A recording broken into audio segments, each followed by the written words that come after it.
Anyway, so Yeah. this is for Nassau Archives. Okay. And so what I like to ask is what your experience is, not so much your own story, but if you want to weave that in, it's up to you. But let's talk about Nassau County AA and what your experience has been in the evolution of Nassau County AA and service in Nassau County AA. Just how Nassau County AA evolved and how service in Nassau. Well, when I AA. first came in, there was no intergroup in Nassau County.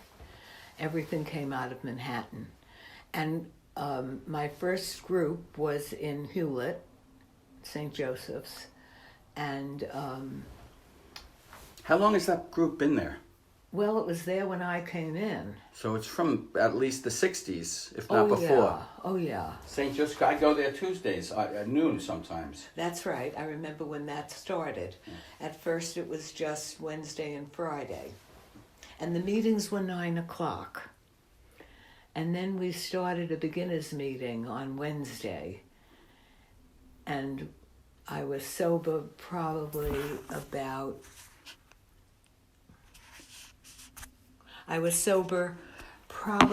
about 5 years.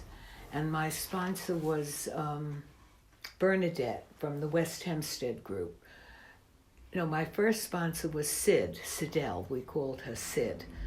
And there was a fellow in our group called Herb, and he said to me, go over to the West Hempstead group. Bernadette has started a beginner's meeting. Yes. Yeah, so I started them. I went over to West Hempstead and saw what Bernadette was doing, and she gave me some paperwork that had come out of the New York Intergroup about beginners meetings. And then I began a beginners meeting in Hewlett, and it was 7:30. So the beginners meeting went 7:30 to 8:30, and then the regular closed meeting was 9 o'clock. And that's in the evening. Oh, yes, yes. Were there many meetings in Nassau County at the time? Well, there was West Hempstead. I don't know. I know there was Long Beach. There weren't that many. I mean, there were enough. But a Valley Stream had a group, Long Beach. But we used to go into New York. We'd load up the car and drive into New York. In fact, we would go to the intergroup office to cover the phones. And we would go in, since we were Long Island, we would go in on a weekend, a Saturday or a Sunday, to cover the phones. And I remember going to a brownstone, and somehow I remember 23rd Street, but I don't know if that's accurate, but that's my memory. That's when I go to the archives meetings, the Cine archives, they are on 23rd Street, I believe. 23rd and 7th Avenue, I believe. On 7th Avenue, at about 23rd Street. Yeah. Is it a brownstone? No, but it may have moved. This is an apartment. It's an apartment. Yeah, an apartment house. Yeah. Not a house, but an apartment Building. office. It's an office. Yeah. Remember that. And then I remember when the intergroup started out here. But we used to speak in New York a lot. And of course I was busy. I didn't get to meetings except in the evenings. And there was none of this 90 and 90. That was not the thinking. What was the thinking? A day at a time. You make it up. And then I remember it was in the 70s that I would hear 90 and 90, and I was concerned about that, because isn't that projecting? The idea is to just have the thought of a day at a time. And then we used to say to people, don't get hungry, don't get hungry, lonely, thirsty, or tired. And then there was this fellow who would come around, and he loved to make acronyms. And he said, he's walking around, he's saying, halt. And I said, what does that mean? Well, don't get hungry, angry, lonely, and tired. I said, it's ridiculous. Don't tell people not to get angry. We can't control our feelings. To say don't get angry is like saying don't exhale.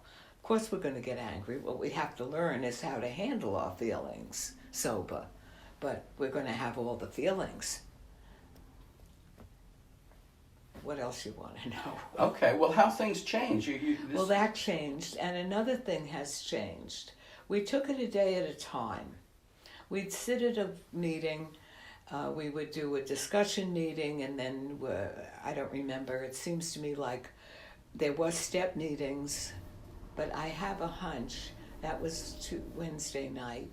Was there much of the big book? I have heard that none of this. Yeah, I have heard that the focus on the big book at meetings, I'm sure people had the big book and read it, but at meetings is something that has evolved over time. Absolutely, all of this book learning. You know, I'm a student. I have a lot of degrees. I love learning, and I love libraries, and I love research. But when I came into AA, I had to approach it differently. There is no graduation. I'm not going to sit and study this. I'm going to let it wash over me. I'm going to internalize it in its own time.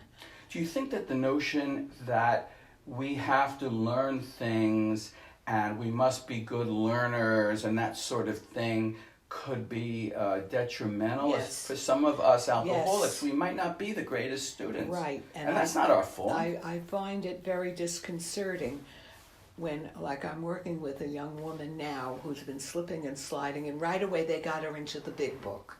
Let her come to meetings. Let her come to discussion meetings and step meetings and just listen. That's all. Just listen. And things will happen in its own way. I remember there was a time in the beginning where the guy at this Cedarhurst Hewlett group, and he would say, if you don't believe in God, you can't get sober. And I didn't know what I believed in. I just wanted to stay sober. I wanted the pain to stop. That was it. The Yeah. alcohol wasn't getting rid of the pain anymore, and Yeah, I just wanted to stay sober. And I said to my sponsor, I said, Sid, if I don't, because I didn't know what I believed in. I said, Sid, if I don't believe in God, I'm not going to be able to get sober. And she said bourgeois. She used to say bourgeois instead of bull. Yeah. So she'd say, oh, bourgeois. And it was wonderful. And so I just concentrated on the first 3 steps and the serenity prayer and the slogans.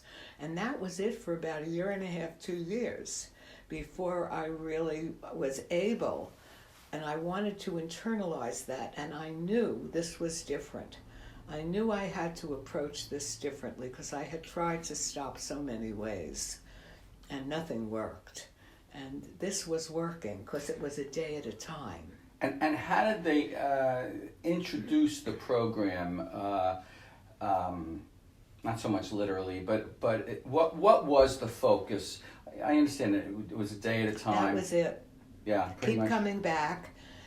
Not so much the steps. Did they have the steps on those window Oh yes, shades? the steps were on. In fact, when I walked into my first meeting, which was at West Hempstead, and I walked down, and there was the steps, and I looked at the first part of the first step. It was the first time there was any hope, because I had tried to stay sober, and I was a closet drinker. No one knew I was so that I drank so much. But the thing that got me was my capacity. You see, I was drinking over like a quart a day, but I wouldn't stop before 5 o'clock because then I'd be an alcoholic. So, because how could a girl like me, with such a nice girl from such a nice neighborhood, I had everything. Right. You didn't look like an alcoholic. No, I'm sure. Yeah. no. I mean, and so. So that was what worked for me, just simply staying away from the first drink. And I remember it was 7 months. I was sober 7 months, and I was driving to pick up something, and I thought, I didn't think about alcohol today. It was the first time in 7 months.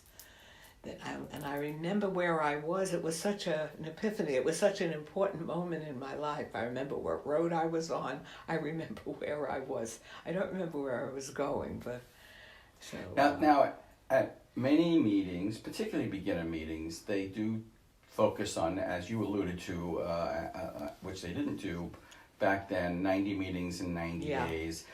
They also suggest getting a sponsor and working the steps and so forth. Was there any of that back then? What did they It was get phone numbers and pick up the phone before you pick up a drink. Okay. And they'd give you a dime or a quarter, depending upon what it cost for a payphone.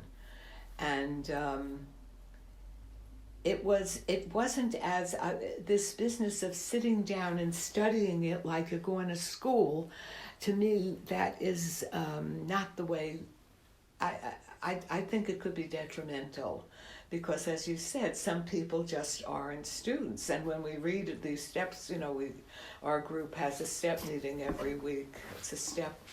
One week it's a step, next week it's a tradition. And some people don't read well. They just I had a sponsee who is dyslexic. And I'm dyslexic. He couldn't read at all. Yeah, I'm we had dyslexic. to talk everything. Yeah, Really? I'm You're one. dyslexic, yes. But I didn't know till I was in college. So someone said to me, "How'd you learn to read?" I said, "I had to figure it out. There wasn't such a word. You just had to figure it out." So how did they take people through the steps if not sitting with They and reading didn't. the big book? Just at a meeting. Just at meetings. That was it. Did they have step meetings where they talked about the step, each step? We'd have step meetings. Mm-hmm. But most were discussion meetings. And I like that, because you get to hear so many different approaches and the way people do things, and I think that's so wonderful. And so you absorbed the steps by going to meetings where they were talked about and maybe reading if you wanted on your own. Having trouble reading, I don't have fun reading, so I don't really read that much. I read the steps there, and then at the step meetings, I learn a lot by hearing. One of the serendipities of dyslexia is you develop a steel trap memory, because you got to remember everything.